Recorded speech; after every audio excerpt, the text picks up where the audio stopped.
Baik, saudara-saudari, puji Tuhan. Selamat malam. Kita bersama-sama untuk berlatih kembali di dalam kelas kecil, pelatihan Diaken Nasional untuk semester yang keempat. Kita mengucap syukur kepada Tuhan ya, saudara-saudari ya. Tuhan begitu setia, mendampingi, menyuplai, memberikan kepada kita semangat baru ya, sampai di semester yang keempat ini kita tetap dengan tekun berlatih. Kita percaya apa yang sudah kita lewati itu menjadi satu konstitusi yang akan sangat berguna bagi pelayanan kita di lokal ataupun hall masing-masing ya, di mana saat ini kita sedang melayani. Pada malam hari ini kita akan bersama-sama mereview kembali pelajaran yang ketiga dan keempat dari Standar Perkataan Sehat buku yang keempat. Mari kita akan mulai dengan berdoa. Ya, saudara-saudari, kita mempersembahkan diri kita di pelatihan ini. Tuhan sebagai pelatih sejati kita terus menggenapi kita melalui berita-berita, ya, melalui kelas-kelas, baik itu kelas besar, kelas kecil, bahkan juga melalui latihan secara pribadi ya, dengan melalui pengisian jurnal Evata Kokin. Kita juga terus berlatih hari demi hari menempuh satu kehidupan yang menuntut Tuhan ya, di dalam aspek kebenaran, di dalam aspek hayat, di dalam aspek karakter kita. Nah, ini buku yang keempat ini lebih banyak mengenai Injil ya. Jadi ini yang menjadi penekanan kita. Mari kita berdoa bersama-sama ya. Beberapa dari kita boleh leluasa saja berdoa ya, saudari ya. Oh Tuhan Yesus, oh Tuhan Yesus, Tuhan Yesus, oh Tuhan Yesus, Amin. Tuhan kami bersyukur padamu. Tuhan, pada kesempatan malam hari ini, Tuhan Kau terus melatih kami di dalam Amin. pelatihan Diaken Nasional di kelas kecil pada malam hari ini. Tuhan, Amin. mari Kau terus dapatkan kami dengan roh yang menyala-nyala. Tuhan Amin. mau berlatih untuk terus melayani Tuhan. Amin. Amin. Ya Tuhan, bakarlah kami Tuhan. Amin. Bakarlah roh kami Tuhan. Amin. Biar kami, oh Tuhan, di semester keempat ini terus bisa, oh Tuhan, menyala untuk dirimu Tuhan. Amin. Tuhan, tapi Tuhan, kelas kecil ini Tuhan. Ya. Uh, Pelajaran 3 dan 4 ini, Tuhan, biarlah kami mempunyai telinga yang mendengar, Tuhan, hati Amin. yang terbuka akan firman-Mu, Tuhan. Tuhan Ya. Yesus, berkati kami di sini Tuhan, karena Ya. Engkaulah pimpinan kepala di atas kami. Amin. Amin. Puji Tuhan. Amin. Amin. Tuhan, terima kasih Tuhan. Kembali Dikau selamatkan kami dari Amin. kesibukan kami sepanjang hari ini. Tuhan, Amin. kembali kami terbuka padamu. Kami mau berlatih bersama-sama, dikonstitusi oleh kebenaran. Tuhan, sehingga kami punya praktek pelaksanaan jalan baru di dalam Amin. kehidupan kami. Oh Tuhan, dalam pelayanan kami. Tuhan, dapatkan Amin. kami Tuhan, terbuka pada pembicaraan-Mu, hidup bagi pekerjaan-Mu, dan Amin. dapatkan kami juga Tuhan sepenuhnya adalah bagi pergerakan-Mu. Tuhan, terima kasih. Amin. Tuhan. Tuhan, terima kasih Tuhan. Kami bersyukur padamu buat semua pengembalaan-Mu sampai Amin. hari ini. Tuhan, terima kasih Tuhan. Kami boleh datang melalui kelas kecil dalam pelatihan Diaken Nasional. Tuhan, Amin. kami terus membawa bejana kami ini Tuhan terbuka di hadapan-Mu. Biar Engkau Tuhan sebagai sumber hayat dan suplai ilahi bagi kami, boleh terus Tuhan menjadi kenikmatan kami, sehingga kami Amin. boleh bertumbuh di dalam hayat. Oh, kami boleh dewasa penuh kematangan hayat. Oh Tuhan, semuanya bagi pembangunan Allah. Oh Tuhan Yesus, sekali lagi kami terbuka kepadamu. Tuhan, berkatilah hati kami menjadi tanah hati yang baik Tuhan. untuk setiap benih firman hayat. Oh, boleh Tuhan bertumbuh Tuhan. Dan Tuhan boleh menghasilkan buah 100 kali Amin. lipat bagi kemuliaan-Mu. Amin. Amin. Tuhan Yesus, kembali kami berseru kepada nama-Mu Tuhan. Amin. Oh, mohon Engkau kembali membasuh bersih kami semua dengan darah adi-Mu Tuhan, agar di dalam pelatihan Dekan Nasional kelas kecil ini, hanya Engkau sebagai sentralitas kami. Oh, Engkau adalah universalitas kami. Engkaulah pusat kehidupan kami. Kami bukan apa-apa, kami bukan siapa-siapa. Engkaulah segala sesuatu kami. Pimpin kami semua untuk melihat visi tentang jalan yang ditetapkan Allah. Dan juga berbagian di dalam pergi memberitakan Injil untuk menyelamatkan banyak orang melalui perkataan-perkataan firman-Mu yang boleh kami sampaikan kepada setiap orang. Ya, banyak orang boleh menerima hayat kekal-Mu. Jadi orang yang menerima Engkau dan percaya kepadamu. Tuhan, kami mau berbuah bagi Tuhan. Kami juga mau Tuhan menjadi ranting-ranting yang melekat dengan pokok anggur itu. Dan kami perlu bertumbuh di dalam hayat, matang dalam hayat, dan berfungsi bagi pembangunan tubuh Kristus yang organik, yang intrinsik, dan yang korporat.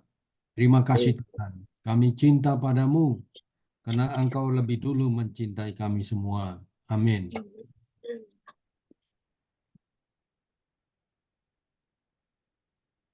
Amin. Baik, saudara-saudari, kita akan langsung masuk ke dalam pembahasan ya. Masing-masing kita boleh berlatih mereview lagi 2 bab yang sudah kita dengarkan di dalam kelas besar, dan juga kita baca lagi ya di dalam pembelajaran kita pribadi masing-masing. Sekarang kita akan sama-sama belajar bab yang ketiga. Bab yang ketiga ini adalah mengenai pandangan sekilas pelaksanaan jalan yang ditetapkan Allah ya. Jadi kita akan membahas 3 pertanyaan. Ya, adapun pertanyaan yang pertama, ya, pertanyaan pertama, berdasarkan Alkitab, coba jelaskan dengan singkat 4 langkah dari pelaksanaan jalan yang ditetapkan Allah. Jadi 4 langkah dari pelaksanaan jalan yang ditetapkan Allah. Pertanyaan pertama ini akan dijawab oleh saudara Yusak ya. Kepada saudara Yusak dipersilakan untuk menjawab pertanyaan yang pertama. Ya, selamat malam. Puji Tuhan, ya. Pada berita-berita sebelumnya kita sudah diterangi oleh kebenaran firman Tuhan, ya, mengenai semua orang bisa memberitakan Injil. Semua orang harus memberitakan Injil karena itu adalah visi, ya, supaya gereja dapat terbangun sehingga ekonomi Allah bisa tercapai. Nah, oleh sebab itu malam hari ini ya kita akan memulai dari satu perkara, yaitu bagaimana melaksanakan jalan baru ini. Ya, yang kita lihat di sini adalah yang pertama adalah yaitu melahirkan atau mendapatkan orang-orang melalui mengetuk pintu. Ya, ini hal yang sangat perlu kita kerjakan agar kita bisa boleh bersama-sama mendapatkan orang-orang yang belum terbangun di dalam hidup gereja. Nah, melalui apa? Yaitu bersatu dengan Tuhan, ya, kita tidak takut terhadap kesulitan. Ya, kenapa? Karena tentu hubungan pribadi kita dengan Tuhan sudah real, sudah bagus. Ya, setiap kita saat teduh kita, saat-saat sidang-sidang kita sudah dipenuhi oleh kebenaran ilahi. Ya, sehingga kita bisa mengambil suatu keputusan, ya, bersatu dalam Tuhan melalui doa, ya, tidak takut terhadap kesulitan apapun. Karena apa? Karena Tuhan sudah menyertai kita. Bagaimana kita mengapresiasikan ini? Ya, kebenaran itu bisa disampaikan kepada orang lain.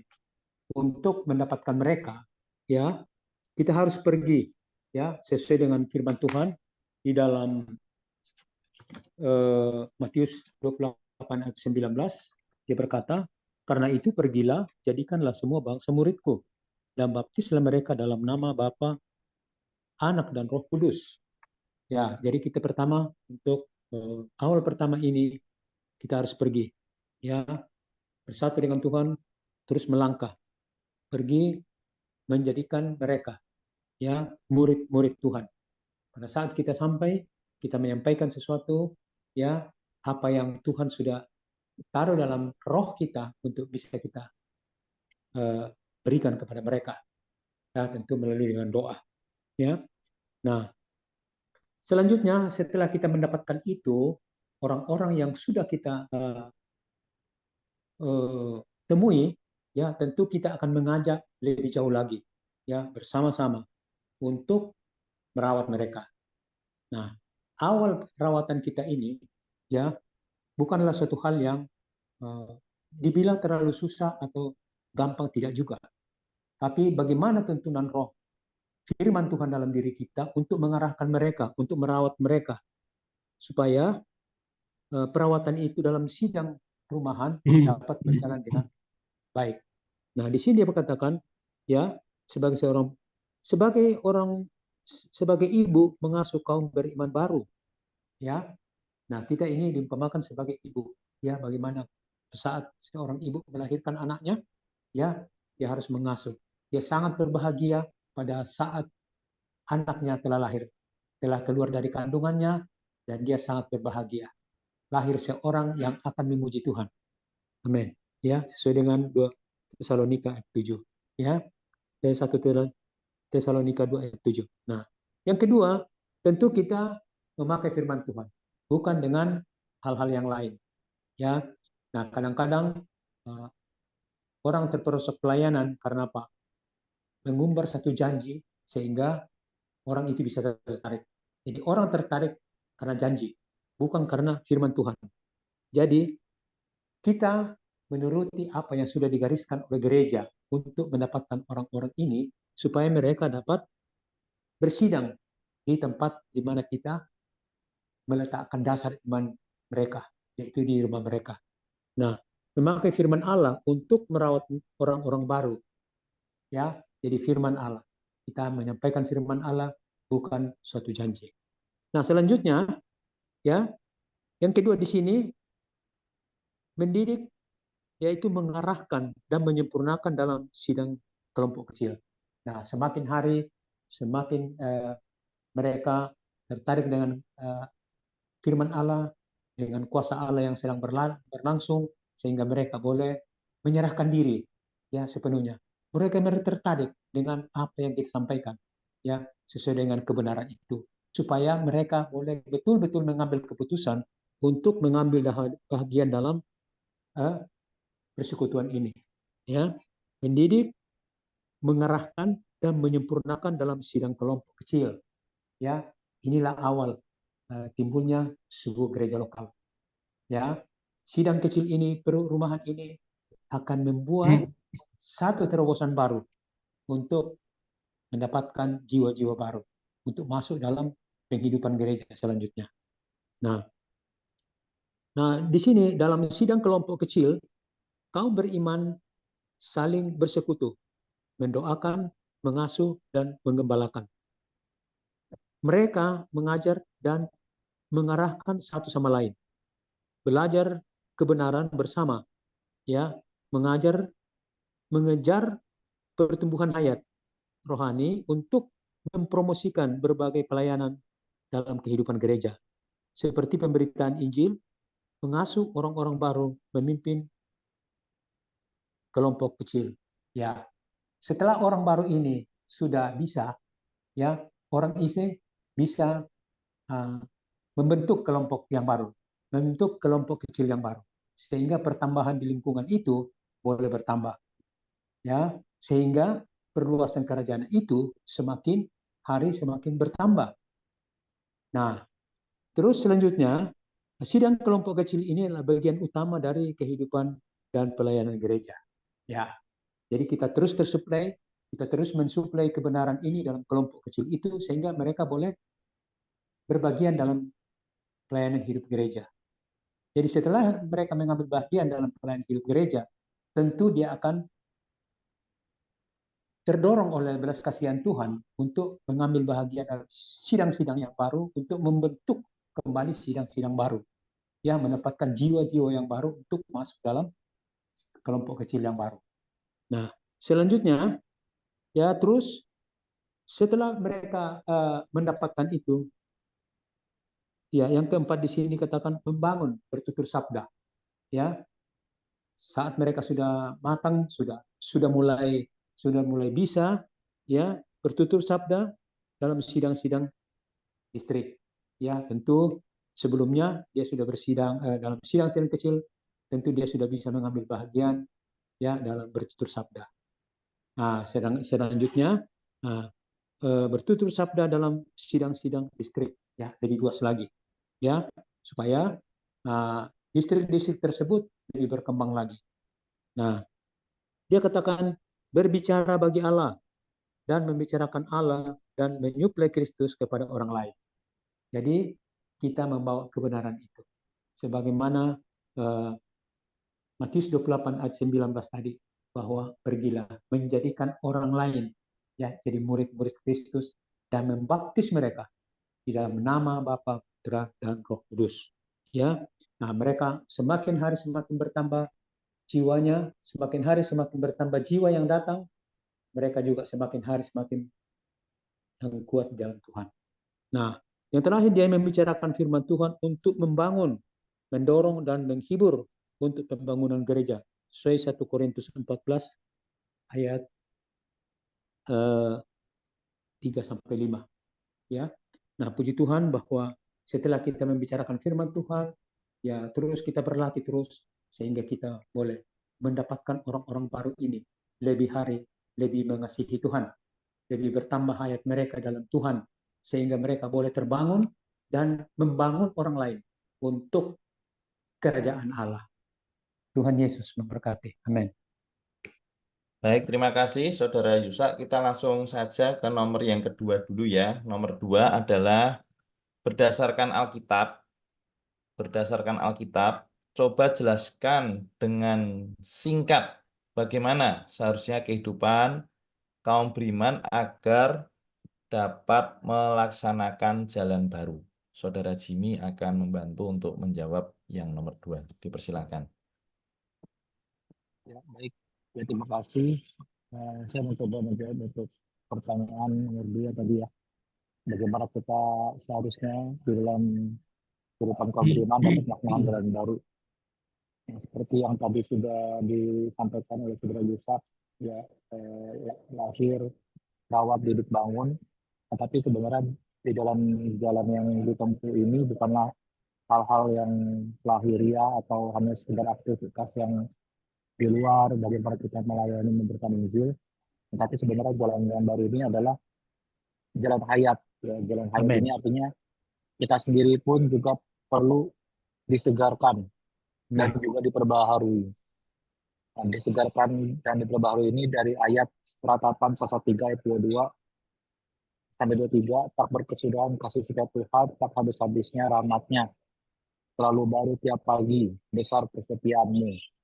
Ya, juga dari ayat 2 Korintus 4 ayat 16, sebab itu kami tidak tawar hati, tetapi meskipun manusia lahirnya kami semakin merosot, namun manusia batinnya kami diperbaharui dari sehari ke sehari. Ya, jadi kita untuk menempuh jalan yang baru ini, kita harus menempuh jalan hayat setiap pagi, perlu disegarkan, ya, sehingga hasilnya kita akan diperbaharui. Nah, disegarkan itu artinya kita harus menyediakan waktu, ya. Memang kita pasti sibuk karena bekerja, tapi Tuhan tidak minta sisa waktu kita ya. Kita harus menyediakan waktu ya, seperti di buku ini dibilang seperti kayak kita mengatur uang. Ya, mengatur uang kan harus ada anggarannya dan sebagainya macamnya. Jadi waktu pun juga perlu disediakan, yaitu secara khusus untuk Tuhan. Nah, ketika waktu kita disediakan, kita perlu baik-baik melatih roh kita. Ya. Hubungan kita dengan Tuhan setiap pagi ya perlu bangun, dan hal yang pertama yang harus kita lakukan adalah melatih roh kita. Nah, caranya ya kita perlu menyeru nama Tuhan. Ya juga lebih bagus juga sambil membaca kitab dan mendoa bacakan firman. Ya, supaya kita benar-benar disegarkan rohnya setiap pagi. Ya, seperti kita mandi ya, mandi itu benar-benar menyegarkan kita ya. Firman Tuhan ini memandikan kita, ya, menyegarkan kita. Nah, sehingga ketika kita segar, otomatis kita juga akan diperbaharui.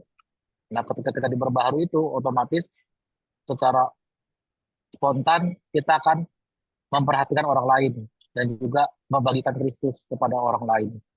Ya, sehingga kita dengan orang lain bersama-sama menikmati Kristus.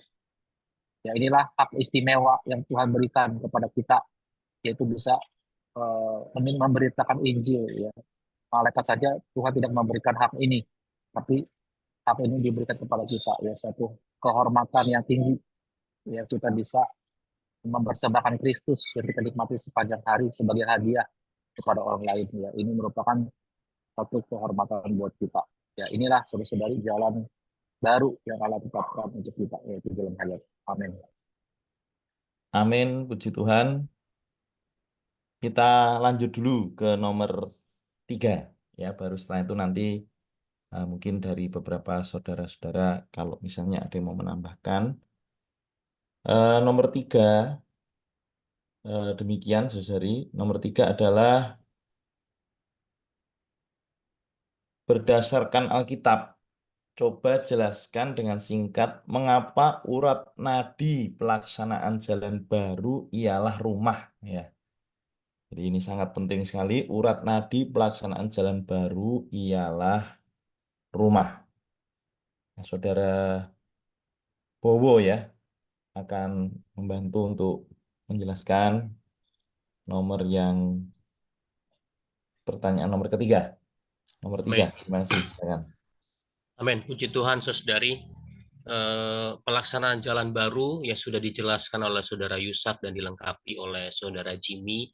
Kita bisa mengenalnya dengan Lara Dikbang, ya saudari ya. Kita sudah sering dengan istilah ini. Lahir, rawat, didik, bangun. Nah, pelaksanaan jalan baru ini nadinya ada di rumah-rumah, saudari. Lahir, rawat, didik, bangun tidak bisa dilakukan dengan satuan yang lebih kecil ataupun lebih besar. Nadinya ada di dalam rumah. Satu, karena keselamatan Allah, satuannya adalah seisi keluarga. Mulai dari suami istri, orang tua anak, kakak dan adik. Kita perlu melihat ini, visi ini dengan jelas, saudari. Bahwa nadi kehidupan pelaksanaan jalan baru adalah rumah. Karena kalau kita melihat praktek kehidupan gereja awal, gereja mula-mula, pelaksanaan sidang-sidang itu dari rumah ke rumah.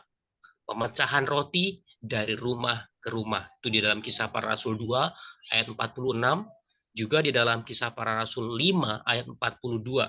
Kita melihat pemberitaan Injil para rasul itu dilaksanakan dari rumah ke rumah. Perawatan para rasul juga dari rumah ke rumah. Kepada satu keluarga demi satu keluarga. Karena fondasi yang kuat dari setiap keluarga adalah jalan bagi Allah untuk mendapatkan gereja yang kuat, gereja yang mencapai sasaran Allah. Karena kita tahu sendiri saudari, faktanya dalam pengalaman, ketika keluarga, ketika rumah itu tidak harmonis, tidak saling mengasihi, tidak takut akan Tuhan, bahkan tidak mengenal jalan yang Allah tetapkan, maka Allah tidak ada jalan di dalam rumah itu untuk melaksanakan kehendaknya. Kita yang sudah melihat ini, saudari, dan kita sudah punya keluarga, mari kita menjaga pelaksanaan jalan baru ini. Melahirkan orang, kita mengunjungi rumah orang teman Injil kita. Mendidik mereka, merawat mereka, membangun mereka, semua kita kerjakan dari rumah ke rumah. Supaya kita dapatkan seorang Kristen yang sejati, bukan hanya pengikut, tetapi seorang yang sejati mengasihi Tuhan. Juga kita perlu melihat dari dalam pengalaman, di dalam kisah para rasul juga kita bisa melihat bahwa keluarga Cornelius, Allah memang berbicara kepada Cornelius. Namun Cornelius memberi teladan kepada kita. Dia mengajak seisi keluarganya, bahkan keluarga besarnya, untuk berkumpul menunggu kedatangan Petrus. Menantikan pembicaraan Petrus. Sehingga seisi rumah itu dipenuhi dengan Roh Kudus. Kemudian kepala penjara Filipi oleh pelayanan Paulus juga dari rumah, bukan di penjara, tetapi di rumah kepala penjara itulah malam itu kepala penjara dan si rumahnya menerima kelahiran kembali. Jadi satu fakta, saudari, bahwa kita tidak bisa lepas dari pelayanan home meeting, baik untuk menginjil, baik untuk merawat, mendidik orang, membangun orang dalam sidang-sidang kelompok kecil. Baiknya kita lakukan rumah ke rumah. Semakin banyak saudari yang membuka rumah di dalam lokal tertentu, maka kebangunan dalam lokal itu semakin masif, saudari.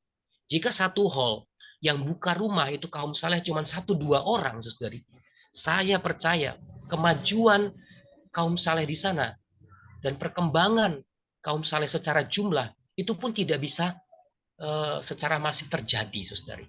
Ini saya juga lihat di hall kami, di hall 32 ya. Makin banyak saudari yang dirawat, kemudian membuka rumahnya, saudari.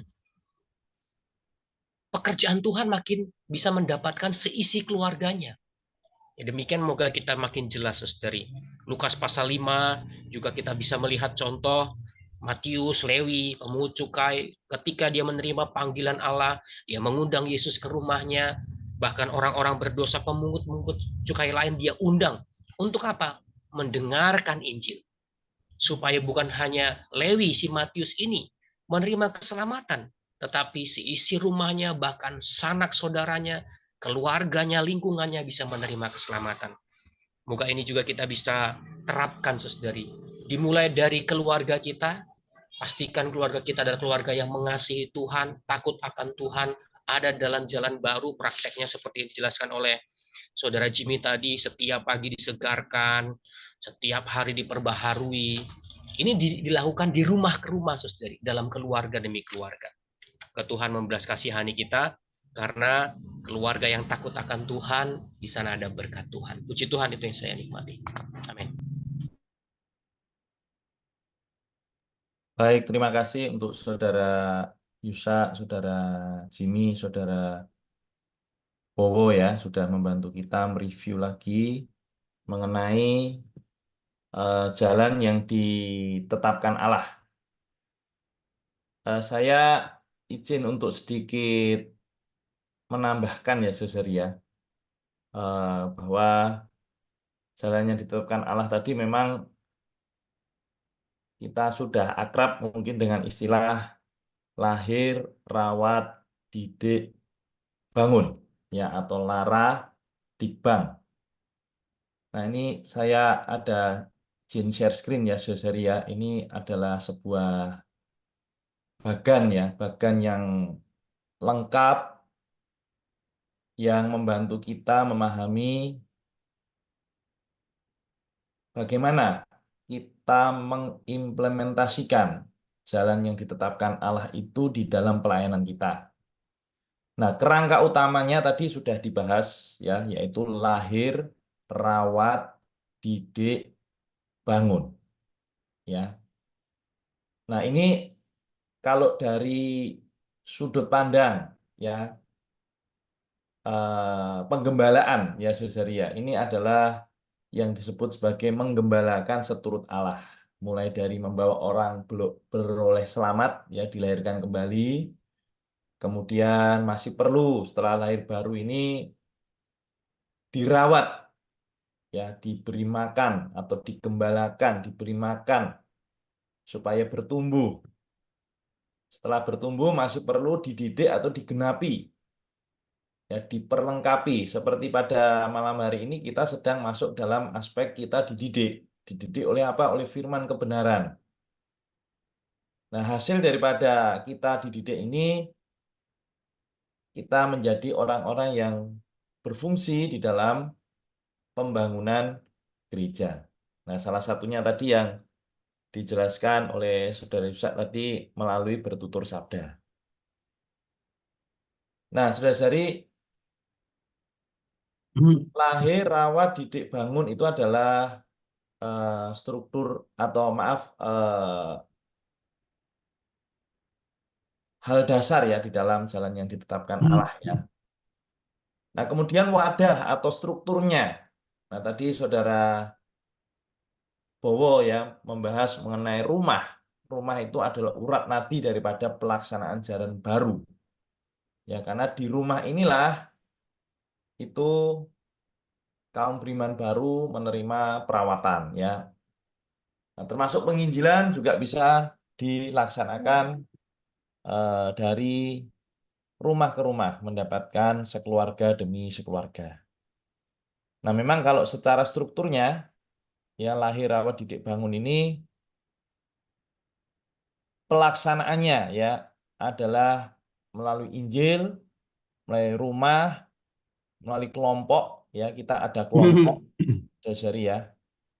Dan kemudian ada distrik. Ya, distrik kalau di pelaksanaan kita ya di hall ya. Tapi sebenarnya hall itu gabungan dari beberapa distrik. Nah, normalnya demikian ya. Tapi biasanya kalau di Jakarta memang hallnya karena ukurannya tidak terlalu besar ya sudah itu satu hall itulah sebagai apa ya wadah ya untuk kita berlatih melayani terlibat di dalam pembangunan tubuh Kristus. Nah, kemudian ini adalah sebenarnya tadi penghidupannya. Penghidupannya ini tadi Saudara Jimmy membahas mengenai tiap pagi disegarkan. Ya, tiap pagi disegarkan. Nah, ini adalah sebenarnya adalah kalau secara lengkap ini ada istilah PMDA. Ini mengacu yang paling bawah dulu ya Saudara ya. PMDA ya. PMDA. PMDA ini apa? P ini adalah penyegaran pagi. Nah, M yaitu adalah menang tiap hari. Setelah pagi hari disegarkan, ya normalnya adalah satu harian itu kita menempuh satu kehidupan yang menang. Ya, segar tiap fajar, menang tiap hari. Lalu kita juga ada penghidupan yang senantiasa berdoa. Tak putus-putusnya berdoa. Atau juga berdoa pada waktu-waktu tertentu yang menaikkan doa syafaat kita kepada Tuhan bagi pekerjaan Tuhan. Lalu juga adalah Alkitab. Ya, kita dengan teratur ya membaca Alkitab. Nah, Alkitab menjadi konstitusi di dalam pelayanan kita ya. Nah, ini ada aspek kehidupan jalan baru atau kalau di sini istilahnya kehidupan manusia Allah. Ya, nah ini ada lagi DBHT ya. DBHT ini juga sebenarnya adalah salah satu jalan untuk kita tersusun oleh firman kebenaran sampai kita bisa melihat puncak tinggi daripada wahyu ilahi yaitu melalui DBHT ya. Doa baca, belajar, hafal, tutur sabda. Ini mungkin nanti kita bahas di kesempatan. Tapi kalau di sini kita sudah menyeluruh ini, saudari ya. Semoga bisa membantu. Nanti tabel ini saya posting di grup untuk kita juga berlatih ya di setiap aspek.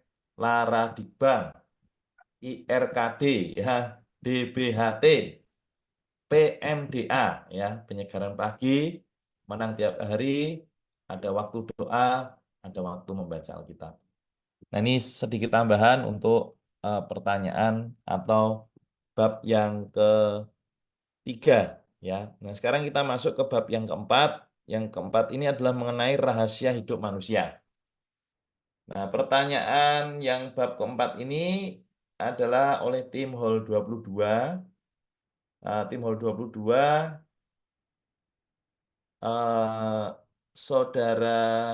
saudari Yuliana ya, saudari Yuliana akan menjawab terlebih dahulu ya. Pertanyaannya adalah coba jelaskan dengan singkat ya mengapa kaum beriman perlu memberitakan Injil. Ya ini saya langsung aja ya saudara ya. Yang kedua nanti adalah saudara Hotman, kedua dan ketiga ya, hukum efektif mengetuk pintu, dan jelaskan secara singkat butir-butir utama dari 4 kunci dalam buklet LHM. Dan terakhir adalah saudara Rian, apa yang seharusnya kita pelajari dalam perkara mengontak orang. Yang terakhir nomor 4 ya. Saya memberi kesempatan kepada tim Hall 22 untuk membantu kita mereview pertanyaan dari berita yang keempat. Dipersilakan. Amin. Puji Tuhan, saudari. Amin. Pertanyaan pertama tadi dikatakan kenapa jelaskan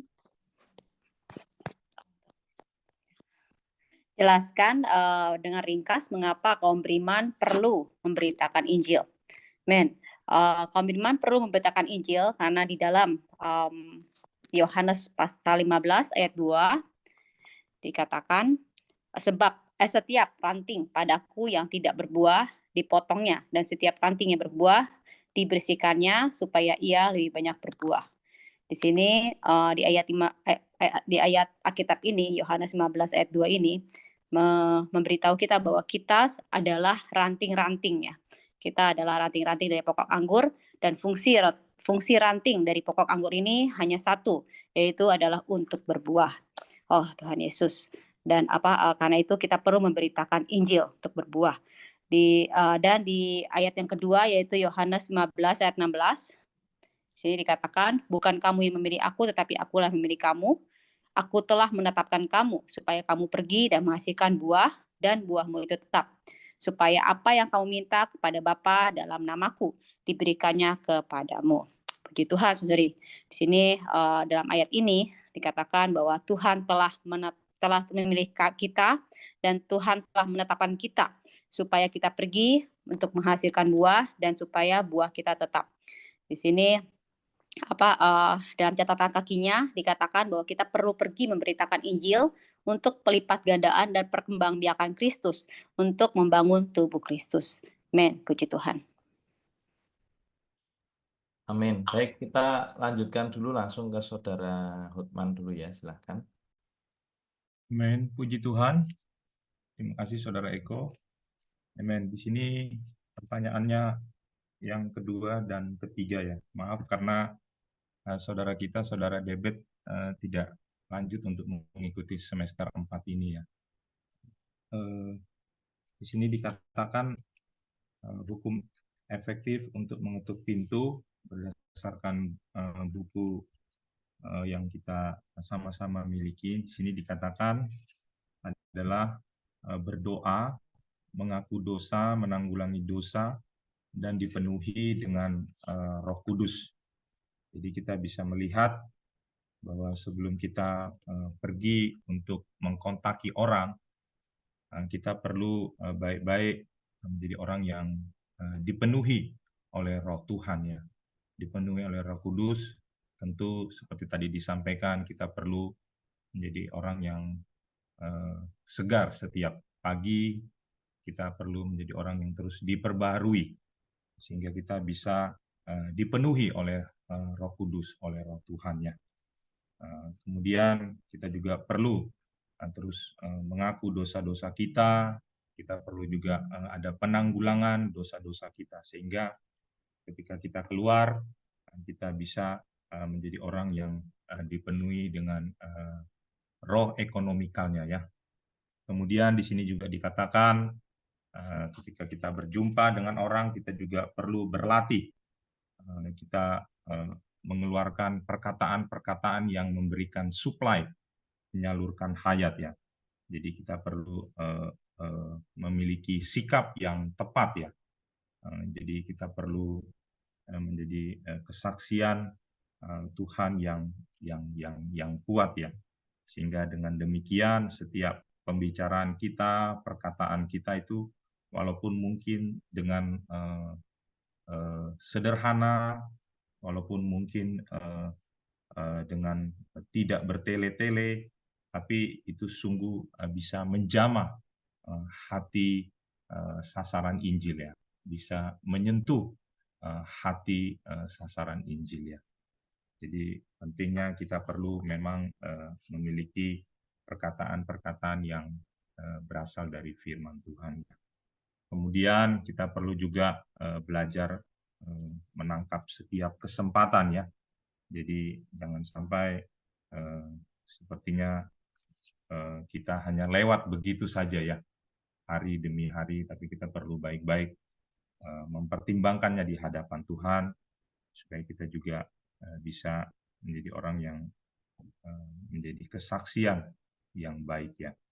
Kemudian yang keempat di sana dikatakan kita juga perlu berlatih sabar dan terus-menerus ya. Boleh berlatih mengetuk pintu dan mengunjungi orang ya. Sekalipun mungkin hari pertama ditolak atau hari kedua mungkin sudah mulai ini terbuka, kita perlu dengan tadi dikatakan juga dengan agresif ya, dengan roh yang membara ya. Amin. Kemudian untuk pertanyaannya yang ketiga, di sini pertanyaan, jelaskan secara singkat butir-butir utama dari buku rahasia hidup manusia. Saya percaya kita tidak asing lagi ya terhadap buku ini ya, di mana buku ini sungguh sangat baik ya. Dan saya sendiri di dalam kita menempuh kehidupan gereja dan berlatih untuk melayani Tuhan, buku buklet ini selalu tersedia gitu ya, baik di kendaraan ataupun di kantong saya ya. Jadi belajar untuk merebut kesempatan untuk bisa memberitakan Injil ya. Di sini dikatakan bahwa kunci pertama adalah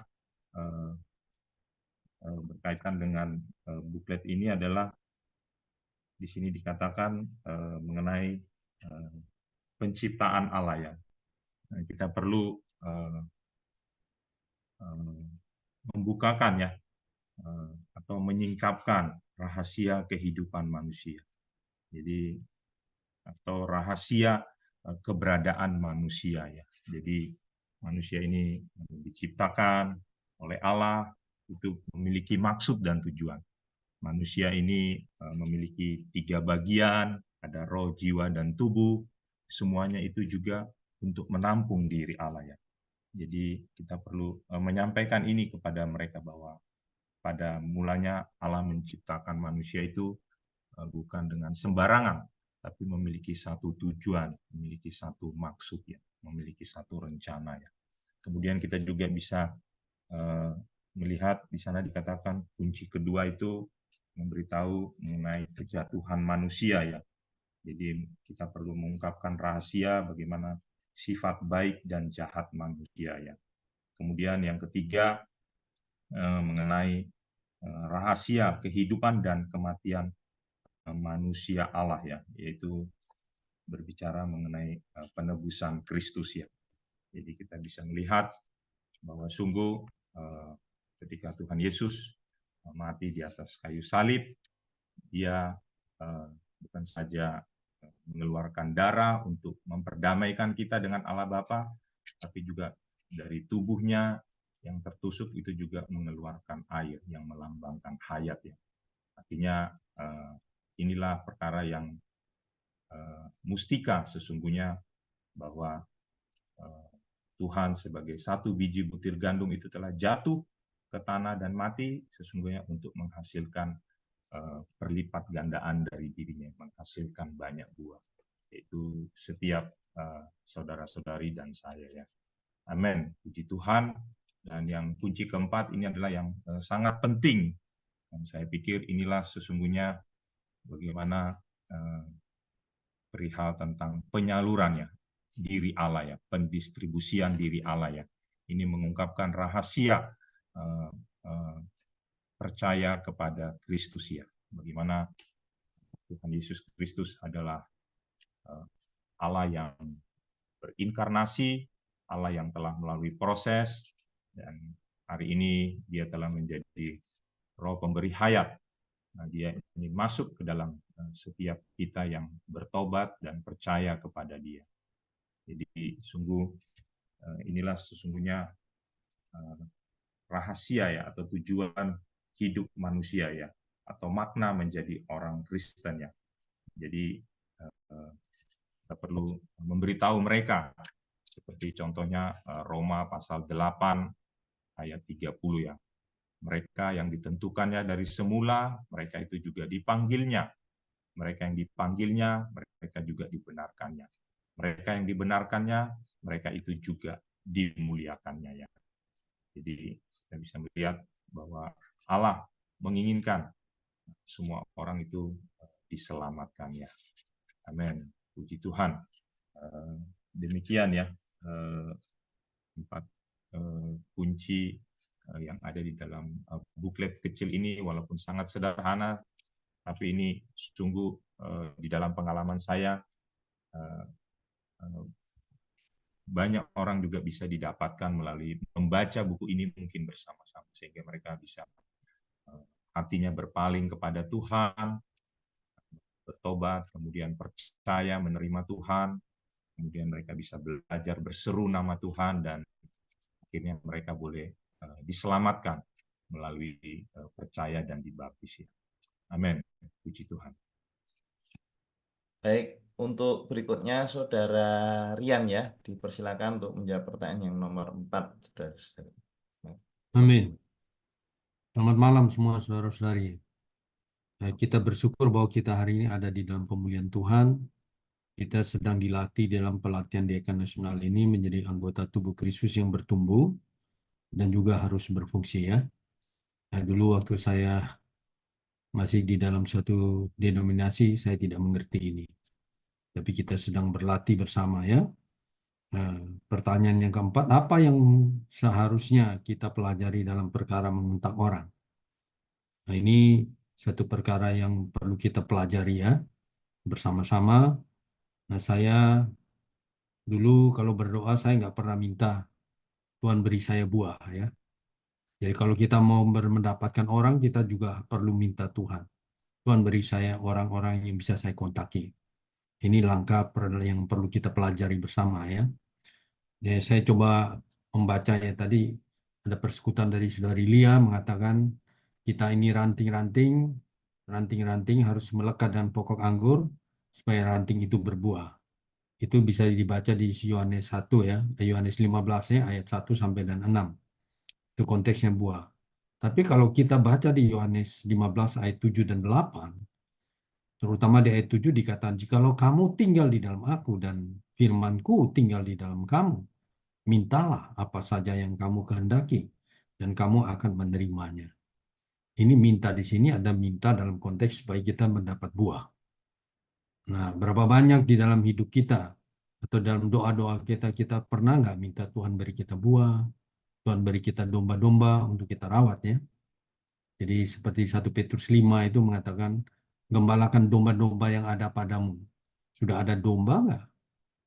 Kita perlu mau kontak orang itu, kita harus minta Tuhan beri kita domba atau beri kita buah.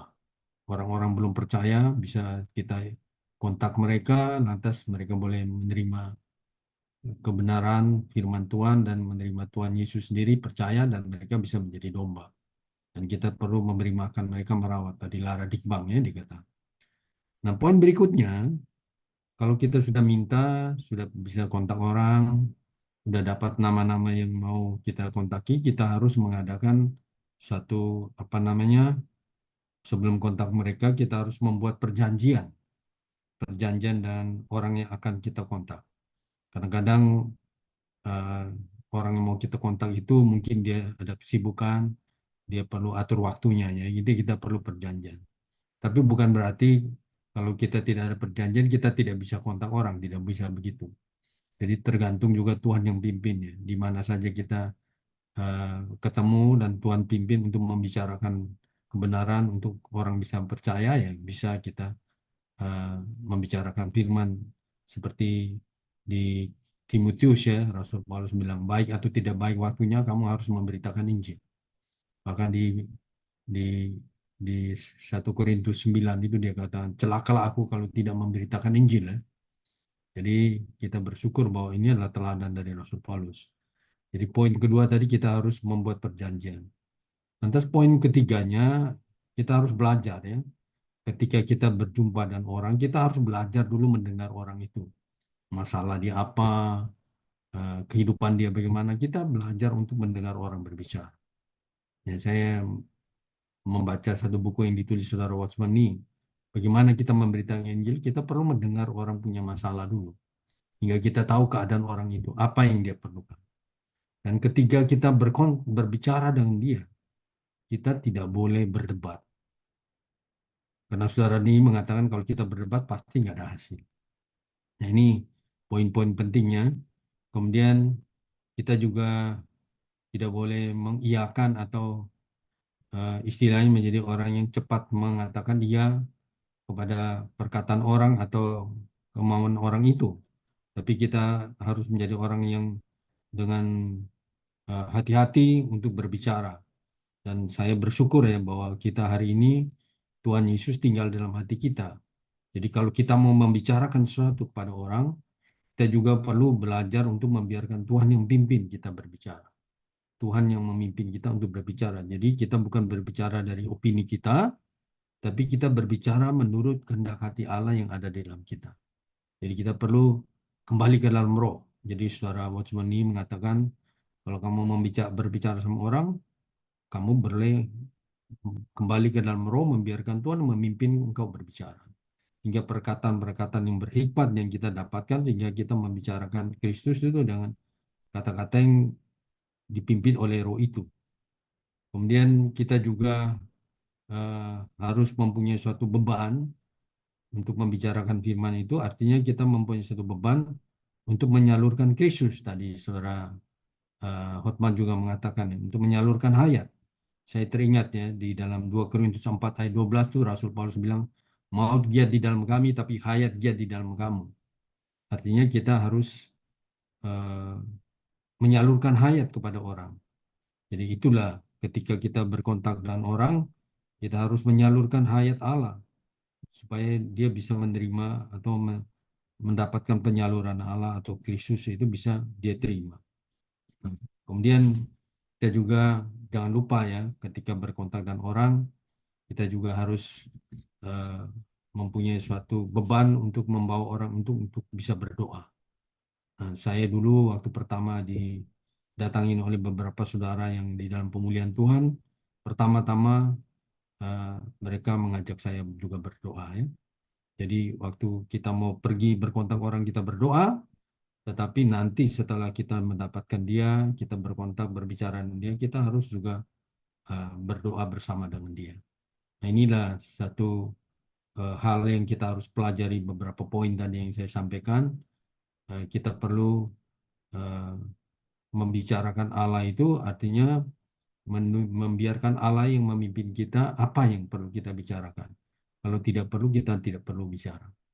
Jadi kita juga belajar mendengar, kita juga harus berdoa sehingga Tuhan beri kita perkataan-perkataan yang hikmatnya. Dan kita juga tidak boleh terburu-buru ya. Tadi saudara Hotman bilang kita harus sabar ya. Ketika orang itu moodnya kurang bagus ya kita harus sabar. Kita harus berdoa minta Tuhan kasih waktu lagi supaya kita bisa berkontak dia lagi di minggu yang berikutnya. Inilah kita belajar berlatih dalam perkara mengontak orang. Ini yang bisa saya bagikan. Semoga kita semua mempunyai satu eh, roh yang menyala-nyala. Tadi ada beberapa saudara yang berdoa seperti itu. Kita harus rajin ya, rajin memberitakan Injil. Puji Tuhan, ini yang bisa saya bagikan. Tuhan memberkati. Amin. Saudara Rian mohon bantuan untuk menutup sekalian di dalam doa ya. Nanti ada beberapa pengumuman untuk kita dengan Amin. amin. Tuhan, kami bersyukur dan terima Oh kasih. Tuhan, terima kasih. Engkau sekarang berada di dalam hati kami. Ya Tuhan. Engkau sedang beroperasi dalam hati kami Oh Tuhan. untuk memimpin kami semua Ya yang Tuhan. sedang di dalam pelatihan Diaken Nasional ini Ya Tuhan. untuk menjadi anggota tubuh yang bertumbuh di Ya dalam hati, Tuhan. menjadi matang di dalam hayat, Oh Tuhan. juga berfungsi bagi pembangunan tubuh Kristus. Wah. Kami perlu melibatkan Engkau di dalam segala perkara, Ya. termasuk di dalam jalan yang ditetapkan Allah. Kami perlu mempunyai kehidupan manusia Allah yang tepat, yaitu manusia-manusia Allah yang punya selera rohani untuk menikmati Engkau, makan minum Engkau, menikmati Engkau. Oh, di dalam segala Ya aspek Tuhan. kehidupan kami juga perlu melihat visi di zaman ini, yaitu visi Lara Dikbang, pergi melahirkan orang melalui memberitakan Injil. Kemudian merawat dan mengasuh orang-orang yang telah kami dapatkan, mendidik dan memimpin mereka Ya diperlengkapi Tuhan. sampai mereka bisa bertumbuh dan berfungsi bagi kepentingan Amin. Tuhan. Tuhan, kami bersyukur. Kami bukan siapa-siapa. Ya Kami Tuhan. bukan apa-apa. Hanya Engkau adalah sumber segala sesuatu. Amin. Engkaulah sentralitas hidup kami. Kami Amin. perlu dirimu. Tuhan, terima kasih. Kami mengasihi Engkau karena Engkau lebih dulu mengasihi kami semua. Amin. Dalam nama Yesus kami sudah berdoa dan mengucap syukur. Oh Tuhan Yesus, kami cinta padamu. Amin. Baik, saudara-saudari, pelajaran yang keempat ini sebenarnya adalah satu praktek ya. Jadi memang kalau tadi perkara mengontak orang, ya kita mau istilahnya lebih maju lagi ya perlu banyak berlatih ya. Berlatih mengontak orang, lalu berlatih membicarakan buku rahasia hidup manusia itu kepada orang-orang yang kita kontaki. Nah, karena itu saudari memang PDN, Pelatihan Diaken Nasional ini bebannya yang semester 4 ini kan adalah Injil ya. Nah, secara gambaran menyeluruhkan jalan yang ditetapkan Allah. Nah, cuma jalan yang ditetapkan Allah ini langkah pertamanya ya Injil. Begitu kita memberitakan Injil, kita bisa lebih maju lagi, membawa orang beroleh selamat, lalu merawat ya kaum beriman baru yang olehnya dia bisa diselamatkan melalui pemberitaan Injil kita. Nah, memang saudari kadang-kadang kita juga mungkin tidak bisa sendirian, itu sebuah sebuah hal yang ya memang wajar, karena itu memang kita perlu rekan koordinasi. Saudari bisa menghubungi full timer di hall masing-masing ya. Saya yakin saudari full timer pasti akan dengan senang hati mendampingi kita berlatih ya, terutama di sini menggunakan rahasia hidup manusia ini untuk memberitakan Injil.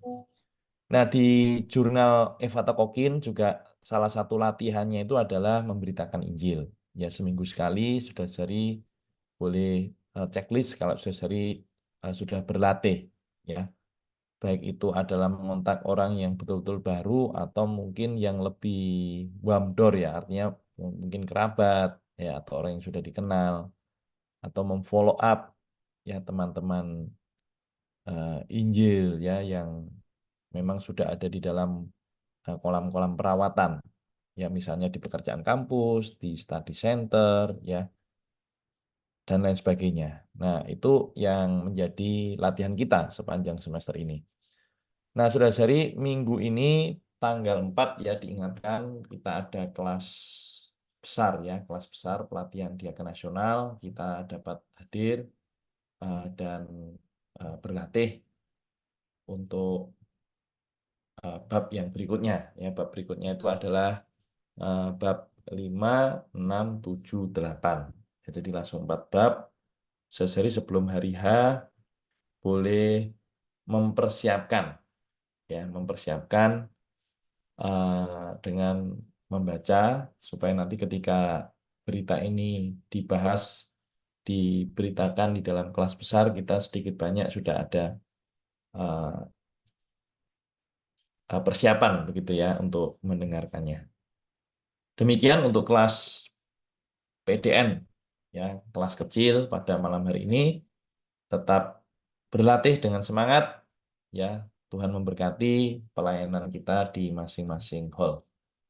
Kita sampai di sini ya, Saudara ya. Puji Tuhan. Tuhan memberkati. Puji Tuhan. Amin. Berkati. Kasih Tuhan semua. memberkati. Tuhan. Puji Amin. Tuhan. Terima kasih. Tuhan memberkati. Oke, saya end saudara-saudari Ya, ya. puji Tuhan. Amin. Puji Tuhan. Amin.